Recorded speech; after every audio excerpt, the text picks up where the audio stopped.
Kita semua punya kebiasaan. Ada yang sederhana seperti menggulir media sosial setiap pagi, atau yang lebih kompleks seperti rutinitas olahraga setiap hari.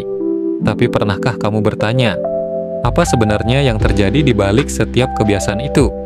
Kenapa kita terus mengulang sesuatu bahkan ketika kita tahu itu buruk? Atau kenapa ada kebiasaan yang sulit sekali untuk dibangun?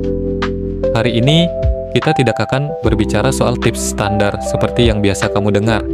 Kita akan masuk lebih dalam ke psikologi yang membentuk kebiasaan, filosofi yang menjelaskan dampaknya pada hidup kita, dan bagaimana perubahan kecil bisa membawa hasil luar biasa. Jadi, jangan di-skip-skip. Kebiasaan adalah program otomatis yang dijalankan otak kita. Dalam bukunya, The Power of Habit, Charles Duhigg menjelaskan bahwa semua kebiasaan berakar pada pola sederhana yang disebut habit loop. Ada 3 komponen utama, pemicu, rutinitas, dan hadiah. Contoh, ketika notifikasi ponsel berbunyi, pemicu, kamu membuka pesan itu di rutinitas dan merasa puas karena tidak ketinggalan informasi, hadiah. Bagian menariknya adalah, kebiasaan terbentuk di bagian otak yang disebut basal ganglia. Ini adalah pusat kendali otomatis. Begitu kebiasaan tertanam, otakmu berhenti memikirkan prosesnya, itu berjalan seperti autopilot. Tapi justru di sini letak bahayanya. Kebiasaan buruk dapat tertanam sekuat kebiasaan baik. Itulah kenapa sulit sekali keluar dari siklus buruk seperti menunda-nunda atau terlalu sering membuka media sosial. Aristoteles pernah berkata, kita adalah apa yang kita lakukan secara berulang. Maka keunggulan bukanlah tindakan, tetapi kebiasaan. Pernyataan ini lebih dari sekadar kata-kata motivasi. Filosofi ini menjelaskan bahwa kebiasaan adalah refleksi dari karakter kita.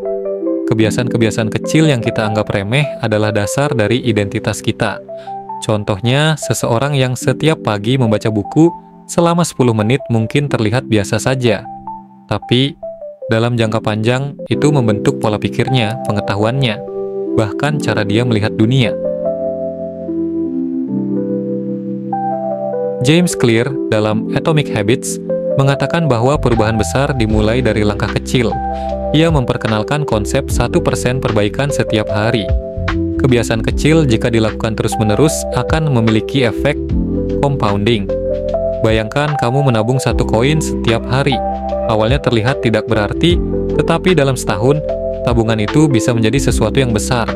Masalahnya adalah, kita sering terjebak dalam pemikiran bahwa perubahan besar membutuhkan usaha besar. Padahal, kuncinya adalah konsistensi. Fokus pada memperbaiki diri sedikit demi sedikit, bukan pada hasil langsung. Lalu, bagaimana cara membangun kebiasaan baru yang benar-benar bertahan? 1. Mulai dari pemicu kebiasaan dimulai dari pemicu. Identifikasi kapan kamu akan melakukan kebiasaan itu. Misalnya, setelah bangun tidur, sebelum makan siang, atau sebelum tidur. 2. Mulai dari kecil, jangan langsung melompat ke rutinitas besar. Mulailah dari kebiasaan kecil. Misalnya, jika ingin mulai olahraga, cukup lakukan 2 menit gerakan ringan setiap pagi. 3. Ciptakan lingkungan yang mendukung lingkungan adalah kunci. Jika ingin membaca lebih banyak, letakkan buku di tempat yang mudah dijangkau. Jika ingin berhenti makan makanan cepat saji, hindari menyimpan makanan tersebut di rumah. Keempat, berikan reward pada dirimu sendiri. Otak kita menyukai hadiah. Setiap kali berhasil, beri dirimu sesuatu, bahkan jika itu sekadar ucapan, good job, kamu sudah melakukannya hari ini. So, kebiasaan adalah kekuatan yang tak terlihat. Mereka bisa menjadi sekutu terbaikmu atau musuh terbesarmu.